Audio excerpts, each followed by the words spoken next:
The Communities Secretary, Michael Gove, has come up with a new official definition on extremism with an aim to ban those with a violent or intolerant ideology from government links and funds.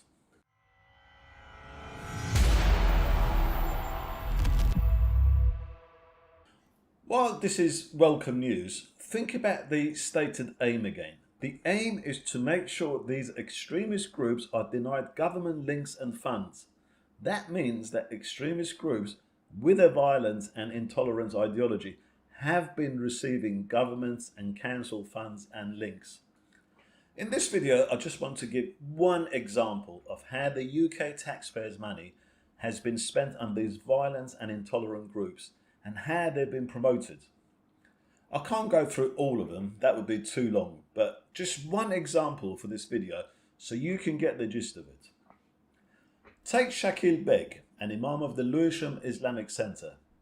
This is the same mosque at which the killers of Lee Rigby had worshipped. This imam openly supports Hamas, an organisation prescribed by the UK government as a terrorist organisation. In his sermons, he prays for Hamas victory.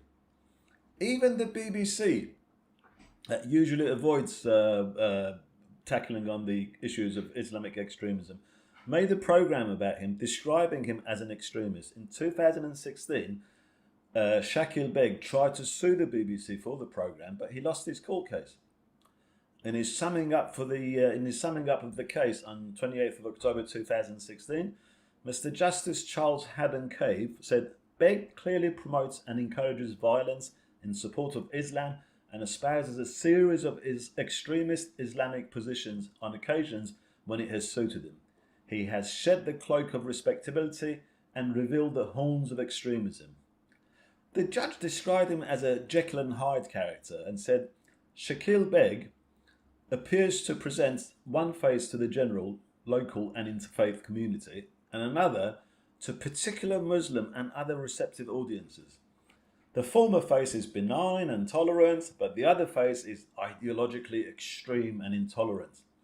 Now, with that introduction, would it surprise you if I say Lewisham's Labour Council has given the same mosque that Shakil Beg preached at least £539,418 over 6 years? Would it surprise you if I say he'd been promoted by the Metropolitan Police in Lewisham as part of the police interfaith engagement work, even 4 years after the court ruling against Shakil Beg? They love this interfaith thing, don't they? Just mention interfaith dialogue or interfaith engagement and you can get all sorts of funds and grants from various council and government bodies.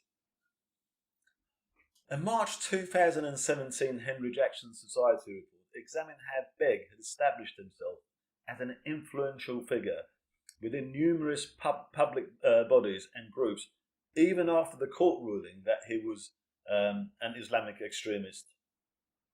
And in the same month, the Citizens UK charity reported itself to the Charity Commission because it had promoted Shakil Beg after the court ruling in breach of the duty of the charity not to promote extremism. In 2019, 3 years after that court ruling against Shakil Beg, the Labour Party invited him to a Labour Against Racism meeting in Lewisham, where he spoke alongside Labour MPs, activists and students. Compare all this to the treatment handed out to those who've been warning the UK authorities about these extremists. They've been labelled far right, vilified by the media, faced travel restrictions, they've had their bank accounts closed. The establishment is not just naive, it is corrupt and it is timid. Will this new definition of extremism help? I'm not optimistic because, as I've said before, we have all the legislation needed already to tackle extremism. In this case, we even had a court ruling against this guy. But as I said before, no one wants to be the one to push the button. And it's up to the silent majority to stop being silent and push these people so that they will push the button.